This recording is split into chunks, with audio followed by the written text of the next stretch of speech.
Welcome, welcome, welcome. I be damned. We are now officially talking to Mr. Ken Blackman. How you doing, Ken? Hi, it's good to see you. Good, I'm so good. so excited for this conversation. You know what? That is the word of the day. I always say I'm so excited. I am because we actually had to push this back because I forgot that it was Memorial Day. And I had to kind of school you on how things work down here in the South. In the South, we love to get together. We have our barbecues. We might break the social distancing rule when it comes to holidays. And so I was like, yeah, let's go ahead and let's push this back to June 1st. And you were a good sport about it. So thank you so much for coming back on June 1st to do this show. Yeah, absolutely. Awesome. So let me get started because this 30 minutes is gonna go by really, really quickly. So of course, for those folks who watched us on I guess what was that May 22nd? I don't know, I can't remember the date. But we had Tayomi, Glamazon Tayomi. Now Glamazon Tayomi really came out and she gave us the tea, as they say, on how to please your partner. And I came across Ken Blackman and I was like, I would have never imagined you to be a relationship coach. You have Glamazon, she's a very buxom. And, Hmm. I know your title before this, you were a techie. So Yeah, let me go ahead and give you guys the history on who is Ken Blackman. Well, before all of this, he was a successful software engineer, turned sex and relationship coach with over 20 years of experience. And that kind of took me by surprise because I didn't think relationship coaches were around that long. But you have been, and you come with a world of experience, a well renowned sex instructor. So I hope you have that banana and that paper bag because, we talked about it. We're going to talk hmm about that a little later. And also, he has an emphasis on female pleasure and clitoral stimulation. He's been featured in Cosmo, Playboy, Business Insider, and we can go on and on and on, but we won't. We're going to get right into it. The topic that we're talking about, you gave me a series. I'm talking about a lot of topics to go over. I had to consult with a friend and say, girl, which one you think stands out? And the one that stood out the most was about surrendering your body to your partner pretty much just without restriction. And it's kind of interesting because you think you're doing that, but you're really not. hmm So my question to you is communication key? We always hear that communication is key. Is that key when it comes to surrendering your body to your partner? Yeah, communication absolutely is key. I mean, one of the things that happens is like if you want your sex to be good, like when you're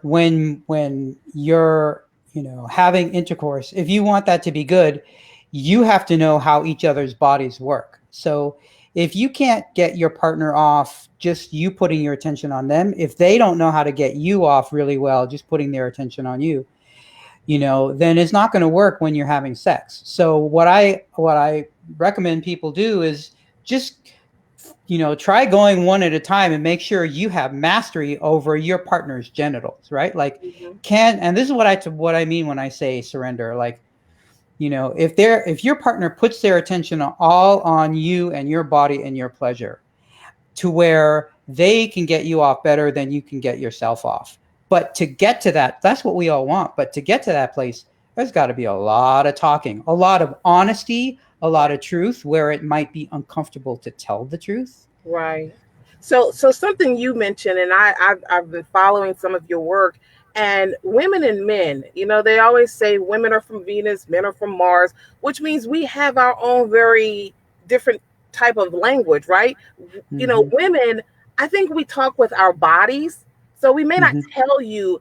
I want you to touch me here. I want you to do this. I want you to whisper in my ear. I want you to, I want to, like, I think women may be more into foreplay, I think. And when it comes to men, they're like, just tell me, just do it. I want to, Right. I want to get right to it. Do you think that's really how it is? Well, I think both things are true. I do think that like on the one hand, your tendency is to kind of give nonverbal cues. And there are times if that's working, if he's picking up on that, then great. But if that's not working, there might be times when you do need to speak up. And the best way to do it is not to complain about what he's doing wrong, like not to say, oh, that's you're that's too hard, or that's too fast, or that's like, don't tell him what he's doing wrong. Tell him what you want him to do. Would you slow down a little bit? I will feel a lot more if you slow down a little bit. So point him in the direction you want him to go. And there will be times when he you do need to actually speak up. Now, when I'm talking to men, I say exactly the opposite. I say, I know that you want her to speak to you in proper man speak, right? I know that you want her to give you the instruction manual, but that's not always going to happen. Like, if you pay attention, she's communicating to you all the time. Should I give the dishes example? Go for it. Yeah. Yeah. So this is what I say to men. I say, you know those moments when, you're sitting, maybe you're watching TV or something, and you just can tell that she wants you to do the dishes, and you're sitting there kind of pissed off because you just wish she would come out and just tell you. If she would tell me, I would get up and do it. And what I say to the guy who's saying that to me, I say, brother, if she's if you know she wants you to do the dishes, then she is communicating. She is communicating, and you're just ignoring the signals. And the truth is, men have a lot of intuition that we men have been culturally trained to ignore. Okay. That, So yes. yeah. So once I get a guy to start listening to that spidey sense, that spidey sense is accurate. He knows a lot more than he's willing to admit to himself. Okay. So I will say to the woman, sometimes you got to speak up. And I say to the guy, sometimes you got to listen to the signals, because I think both are true. All right. Look, Nika says some women think that men should know already. And I like what we talked about previously. You said you called it gourmet sex. Gourmet I was sex. like, what? And you said that's talking during sex. Yeah.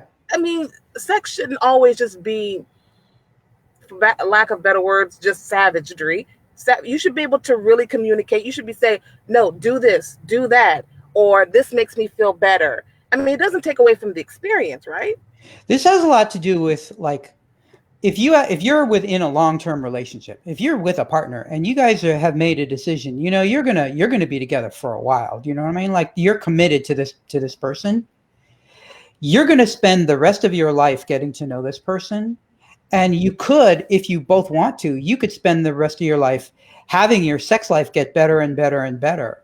Like, it if you, let's say you were just cooking a meal once a week, if you just cook a meal once a week, after 5-10 years, that meal is going to be pretty good. Do you know what I mean? Like, you got your cooking style dialed in, you know each other's tastes, you got your flow in the kitchen, you know you learned a couple different cuisines, you took a couple recipes and made it your own. Well, you should approach your sex life that way too. Like, it's not that hard to have sex that's better 5 years from now than it was when you started.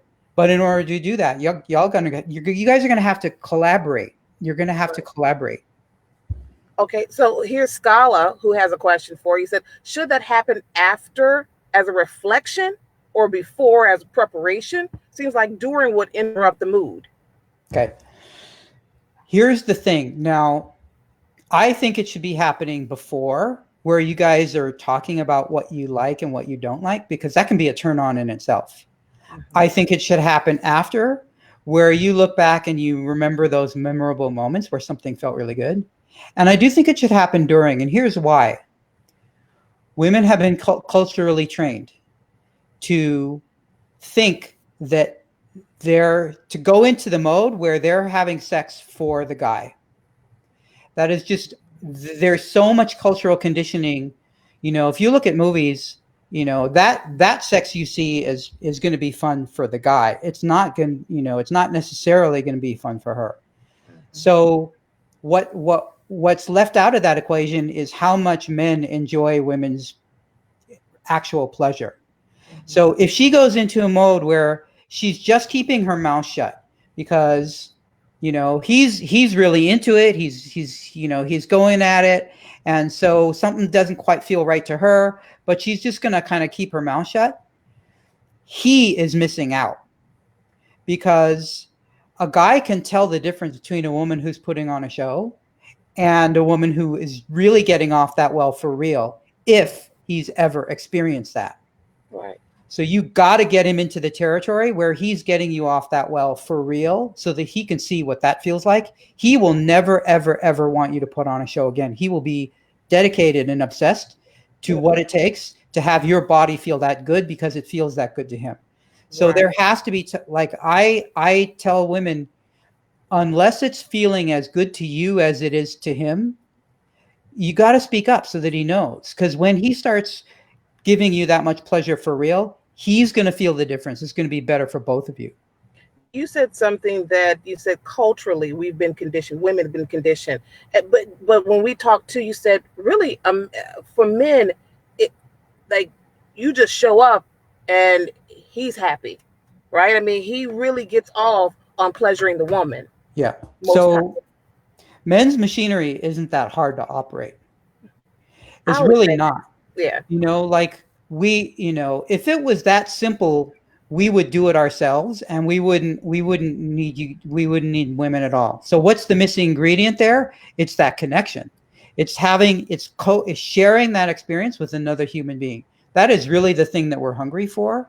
Mm-hmm. And what happens is that gets mangled. It gets misconstrued to where women think that and men too, like I don't want to put this on women. It's culture that's telling us Yeah. women need to put on a show, and everybody loses because nobody gets, like, what men are actually there for is the shared experience, that she's enjoying it for real, he's enjoying it for real. Like, his genitals are not that hard to take care Mm-hmm. Right. And with humans we love connection, of. Uh-huh. but through connection you got to know how to pleasure the body, right? and Yeah. and we talked about men wanting intimacy. I'm gonna be honest with you, I just with men it just seemed like sex, and I try to make men out to be cavemen, but I think you said intimacy is close to vulnerability, but you don't see that in men. If we're going to talk about culture and conditioning, that's not something Yeah. you typically see, and especially if you're going to talk about movies and media, that's not something that's put out like that. But you say Right. men do want intimacy. Right. So now let's talk about how men are conditioned, because we Yeah. are. So there's a couple things. Number one, we're conditioned to get all of our nutrients of connection and intimacy through sex. That's the only way we've been told how to do it. So we think a good romp in the bed is going to do it. And a lot of times, we were talking about this earlier. So there is this, like, the cliche of the guy, right? Like, all he seems to want is sex. And he goes from woman to woman to woman. Like, he pursues a woman. As soon as he gets in bed with her, he's done with her, and he goes and he turns his attention to someone else. Yeah. Well, you think about it, like, if the sex was that gratifying, if the sex was really the thing that he was after, it was like, I want sex and that's the thing that I want, he would stick with the woman who gives him sex. He wouldn't like just say, I'm done with her. What that's an indicator of is it's not that gratifying. So he keeps trying to scratch this emotional itch through sex, and it's not working. That is why he keeps going from woman to woman to woman to woman, because it's mediocre sex. It's not the actual thing he's hungry for. Okay. So when guys have an opportunity to experience real, like, gourmet, like, if you're going to cook a good meal, the time you put into it, the time you slow down and savor every bite, the time that you talk about what you're experiencing while you have this delicious multi-course meal, when you approach your sex life that way, and a guy gets to, like, you're breaking the mold for him too. Mm-hmm. But once he has that, he's not going to want anything less than that. It's just that we've been conditioned that McDonald's sex is going to hit the spot, and it never does. Like, I don't know a single guy who's actually happy that way. Okay. I want to delve in further into that too, but I just got to put this comment up if you see it, I Skyla. do see it. Yeah, I think this conversation shows how much of a responsibility sex is. Sex is a science, and you have a duty to please that booty. Do you agree with that? I absolutely 100% do. I say, where I have the most, like I have a lot of guys. So I sometimes work with guys who are not, they're struggling to have a good relationship, or they're struggling to be successful with women, or they're struggling, And I say the reason that you're struggling is because the sex that you're trying to have, or the relationship that you're trying to have, is mediocre, and she knows it, and she's not having it. Mm, So once I get a guy to start really paying attention to her body, and this ties back to the topic that we started with, which is surrendering your body, right? right. Like, you guys need to take the time to learn, like and this can go either way. So everything I'm about to say applies both ways. But I'm just going to take the example of, you know, so you're gonna have your guy lie down. You're gonna say, I don't want you to do anything. I am just gonna pleasure you, right? Now I'm saying this goes both ways. He needs to be masterful with your body too, and he needs to be willing to do this with you too. But take this example. So you're gonna lie him down. You're gonna use your hands and your mouth. Every time he tries to help or kind of assist by moving around or thrusting, you say, you just relax. If I feel you tightening up, I am going to stop and just leave you there. You better surrender your body fully to me, because I am in control. Now, when you can get to the point where you can give him a better experience, like, all he can do is relax and let you be masterful, because any attempt he makes to try and help or assist or move around or tell you what to do is going to detract from this sensation. Then you've got mastery over his body. Now he has to have that same level of mastery over you, where he knows your clitoris so well. He knows your whole genital area. He knows your body. He knows your erogenous zones so well that if you tried to kind of assist, it's going to throw the whole thing off. No, you got to surrender all the way, and he's going to take you on a ride. He's going to give you a multi-course meal. Once you get to that place where you know each other's bodies that well, then when you have sex, when you have intercourse, it's a different experience. It's like you're in a different category of experience. It sounds like you're talking a little bit more about foreplay. Uh, I don't like the word foreplay, because that means the thing that's happening before the sex. Mm-hmm.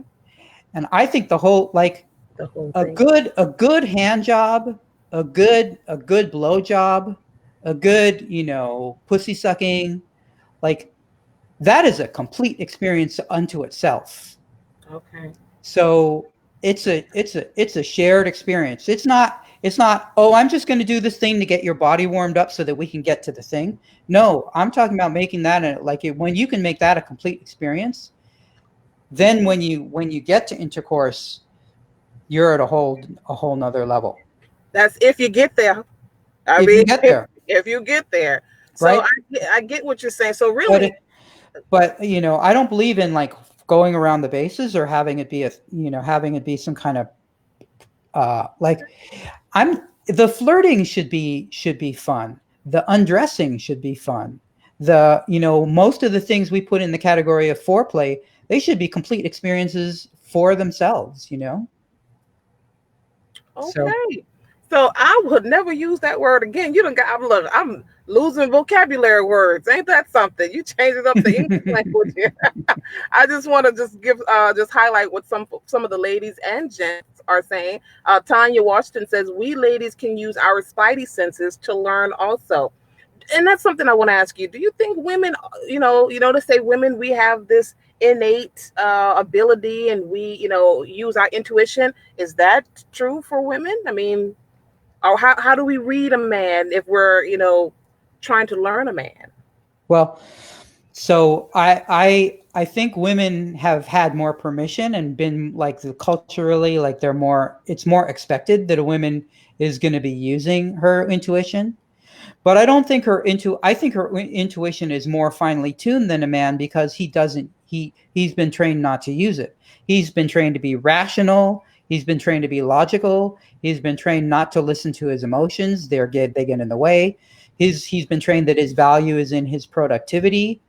So he's missing out on all the skills that a woman naturally have, but those skills are necessary for a relationship, right? Like, if he's coming in with trying to, using the same part of his brain that he uses for business deals and car repair in the relationship, it's not the right part of his brain to be using. So yeah, I think women definitely have intuition. They're accustomed to using it more than men are. Yeah. And so there is a place where, you're taking him on a ride and it's feeling really good. You can tell he's really enjoying it. And then you can feel like, you just sense like, I think he peaked, and he's like, it's time for me to slow down and give his body some breathing room, kind of back off a little bit.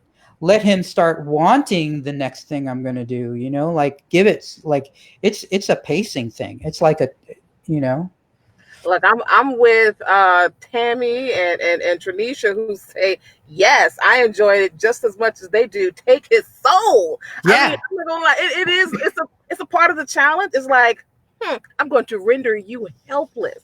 that's right. That's Yeah, right. And the only thing I would add to that is he better know your body that well too, that he can give you that experience as well. yeah, yeah. Okay. Well, before we go, because at the time I told you this time situation. Oh my God, Yeah, we we we we better might. get to the we better get to the thing, or we're not going to get to it. I So know. Let's go ahead and do that because I wanted to go somewhere else with it, but let's do it, ladies, gentlemen. Y'all better okay. make sure y'all put this on repeat. You better share this. Make sure to share. I'm talking about share right now. We got a little time, but he's about to do a demonstration, and I'm Yeah. like so excited. So, ladies, you always talk about we've heard us they're like and not to knock anybody's hustle, but they're like yoni, they call them yoni cleansings, and all this stuff is for like, and then like Kegel exercises. Well, according to Mr. Blackman, we're gonna do the opposite. Go ahead, Yeah. take it away, Mr. Blackman. Okay, so this is I don't hear a lot of people talking about this, but when I learned this, I it just blew my mind. So, there's this thing called Kegels, and the idea is that you got a muscle around the outside of your vaginal area that you're supposed to squeeze, and when you squeeze it, that supposedly increases sexual pleasure. Well, first of all, the guy who actually made this famous, it's supposed to be more pleasurable for the guy, but I'm going to give you the anatomy that tells you that actually to do the opposite. And I'm going to bring my props out now. All right, let's go. So this paper bag is you. This is your partner. So when you do a Kegel exercise, Law of the representation. you squeeze right here, and you're clamping down and kind of pulling in. And what happens is your vaginal area balloons out like this. So the only place of real good contact is right here in the front. That's the only, like, you're squeezing right here. And so he has to move a lot in order to get sensation, right? Like if you're squeezing and he's doing this, yeah, there's going to be a sensation, but it's very uh, gruff. It's like you're chowing down your food really quick. So what you need to do instead is you need to push out. So it's kind of like how you push when you're like going to go to the bathroom, or imagine that he's inside of you, and paradoxically you're going to try and slightly push him out of you. Like that's the musculature you're using. And what happens is when you push out like that, it elongates your vaginal canal so that it collapses. So now it's like this. You're pushing out. And so the whole thing goes like this. So now when he's inside of you, all of this area, there's this pleasurable contact and like just gentle like this. So now he barely has to move at all, and there's a lot of sensation with just you hardly have to move when you're doing it this way. So it's almost the opposite set of musculature than the Kegels, and it'll vastly improve your sex life. I mean, this might be a little TMI. I'm over here like I'm at you can't see, but I'm like, how do you do that? I'm like, so there has to be a way that you just practice it, right? Yeah. Yeah. You Okay. smile. If we're going there, we're going there. So we're Yes, going there. Okay. please do. This is all about education, baby. Okay. Go to the drugstore. Okay. But go to the travel. You know where they have the travel bottles. Yes. Buy yourself a little cylindrical travel bottle of shampoo. Okay. Find, when you're alone in your room, put that thing inside of you and then push it out. Shit. When you do that, you're exercising the muscles that we're talking about. Okay. So I need questions. I need to respond to questions. we're speechless at this point. Yeah. Y'all better y'all better y'all better come through. Cause he talking about buying shit at the store. I mean, Unless you have something at home that is the right size and shape. But that, practice wait, like hold on, that. wait. You said travel size. Now does it have to be the size he is? Cause the No, travel no, no, size. no, no. Oh. Anything will do. It's just something inside that you can practice. You can identify, like you're mentally identifying which set of muscles will expel. Is like your the feel. It feel. Oh yeah, pee first. Okay, because Exactly. I had to put that up there because I'm sitting here like, Yeah. Because it's a similar set of muscles. All you're doing is putting something inside of you so that you can kind of which muscles. Oh, that set of muscles. It kind of pushes it out. Doesn't have to be hard. It doesn't have to be right, like you're not like it's not athletic. It's not. It's we're okay, not trying for Olympics here. right, It's just identifying the muscles that are like the muscles that are going to make you clamp down and balloon up, or right. the muscles that are gonna extend and have all this contact. So you're Oh, kind of pushing out. okay. Now look at the. Yeah, wait a minute, Elizabeth. She said so. Basically, practice smuggling contraband into jail. You know that's a crime. But Mhm. okay, yes. This I'm yeah. All right. Now, when you do that, both of you are going to feel like you're going to feel a lot more. Mm, It's not going to be that kind of urgent, oh, I'm trying to, rub out the sensation like I'm trying to desensitize. It's going to be more like you're eating a gourmet meal. I know I keep coming back to that metaphor, but that's the metaphor that really, expresses what's possible for people that they don't know about. Do you know what I mean? right. And you have to taste it in order to say, "Oh, that's what I've been missing." Do you know what I Come mean? through. Come Right. through for the 5 course meal. Loving it. Okay, Ken, man, I don't even like this. It's like almost 1 o'clock. Like this don't make no It's sense. And you crazy, right? told me you were like, it's only 30 minutes, right? I was like, yeah, but I'm like, I thought we were gonna get a whole bunch of stuff up. Oh my goodness, Beth Ann said brings a whole new meaning to the song. Push it real good. Now y'all talking all this shit, but I know y'all gonna try some of this stuff tonight because of Mr. Ken. If you guys want to know more about him, please check him out on Facebook. Ken Blackman Coach is in your title, right? You so far I've loved this, and I don't even want to let you go. I mean, that's what makes you the expert. I got you. I see what you did there. I you see what you ever did there. you ever have repeat guests? Shit, I'm open to it. You ready? Yeah. Oh, I'm loving it. Yes, I yes, mean, it's yes. not like we ran out of things to talk about. You gave me a whole list, like a whole list. But I do want folks to, of course, please share this video, but also check Yeah. out Mr. Ken Blackman. I'm loving this.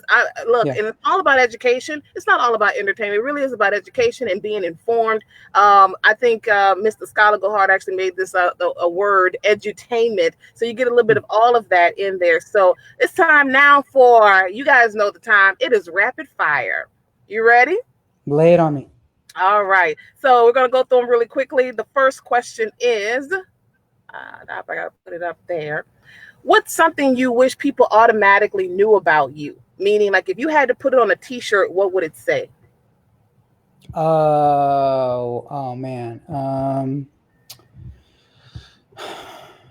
I love you more quickly than you would expect. Oh, oh my God! I see how you got the ladies, man. You kind of debonair there. Okay. Number two, who taught you to drive and how did it go? Oh, there's a story there. My mom taught me how to drive. I was 14, Hmm. and she was very lenient, and she let me drive before I had my license. Okay. When it was a All right. stick. Wow. See, I wish I knew how to drive a stick. I don't. I probably need to do it anyway. But all right. Do any? Oh, did you do anything spontaneous lately? What was it? Spontaneous. I bought some stuff. That's the most spontaneous thing I'm doing these days. Like, oh, get onto Amazon and end up with something I didn't even plan to get. Okay. Mr. Ken, I'm just gonna be frank. I think you kind of kinky, so I really want to ask you, like, what kind of stuff you done bought here? I don't know. You definitely gotta have you come back. Um. Well, the truth is exercise equipment. Oh. Hey. Sorry, I but can take that in any kind of way. All right. Number 4. If you were a ghost, where or who would you haunt? oh man, that is a tough question. Wow, who would I haunt? Um, I am stumped on this question. If I was a ghost, who would I haunt Who or where? or where? Uh, Well, just so you know, I'm probably going to I'm going to probably the White House. probably the White House. Me too. Probably the White House. That's me. I'm going there too. All right. Yeah. All right. And the last question for you, pretty simple and easy, but I want to hear your explanation behind it. Lights on or lights off? Lights on. Lights Oh, on for sure, because number one, if your partner's body isn't a turn on to you, that's a problem.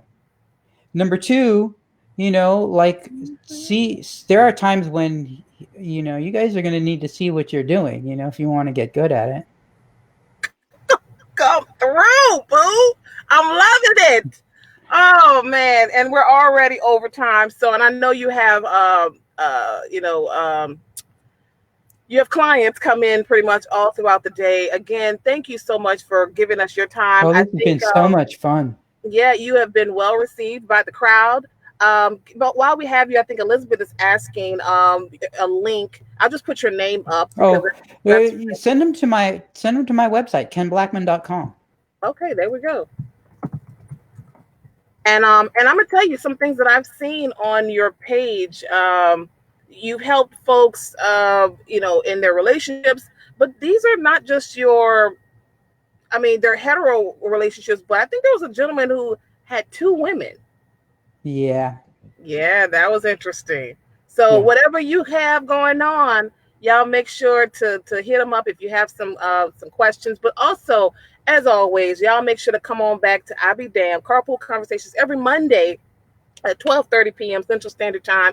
Also, subscribe to me if you haven't already done so. And he's already given us the word. So, Mr. Kim Blackman will be back. We're going to set a date and we'll have him back and he'll be bringing more props. You guys, happy sex day because I know y'all about to try some stuff. And if I see y'all in Walgreens, I won't say nothing. I won't say nothing. It's just between us two, okay? All right. Again, thank you so much. You have a wonderful day, and I'll see y'all next time. See you later.